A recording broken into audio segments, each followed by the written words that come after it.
This is my 1967 Jeep M715 pickup truck that I got a couple months ago from Facebook.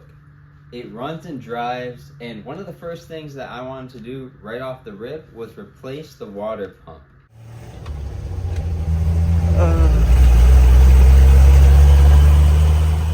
Hey guys, welcome to Wagonworks 803. My name is Garrett. If you're new to the channel, this is my brand new truck that I just got recently. I also have an 86 Grand Wagoneer, a 70 Wagoneer, and a 66 Super Wagoneer on the channel. Subscribe, like the video, and check out those projects. In this video, I'm going to talk a little bit about the water pump that I replaced. The water pump that I replaced on my M715. The new part that I got it from eBay for a little over 300 bucks. It had some pretty good reviews from other M715 owners that installed this exact part. And I also found it on one of the forums that this part was recommended. So I decided to give it a go and I installed it with a friend. And this is the old water pump here. It has seen better days. The inside is looking a little rusty here. It's a little dirty as well. And it was pretty simple to take off. This one has seen better days. It doesn't spin as smoothly as the new one. The new one is super nice, and it looks super good as well. So to take this thing off, it was pretty simple. My friend and I did end up taking out the radiator to give us some more room in the engine bay to work with. We also did a radiator flush on it, of course.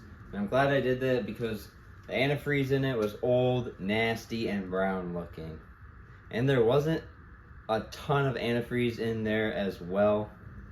So once we got that all the way, we got the hoses disconnected, the upper and lower hoses out of the way, we were able to access all of the bolts that this pump is being held on with. I believe 1, 2, 3, 4, 5, 6, 7, 8 bolts will do it. Once you get the 8 bolts out, you'll be able to get the water pump off. And this is the old gasket here. Very brittle. I'm glad we replaced the part. If you're gonna attempt to do this, you're gonna wanna get a 1/2 inch socket, 1/4 inch or 3/8.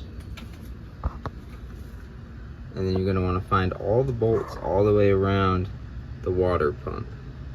So there's 8 bolts. And again, you can get to them, and it's easier to get to them with the radiator out. And the radiator is held on with some bolts here. 1, 2, and then 3, 4 on the other side.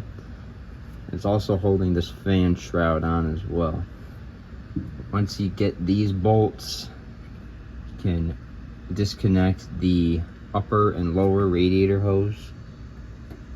You can also drain the radiator too. That would probably be good to do as well.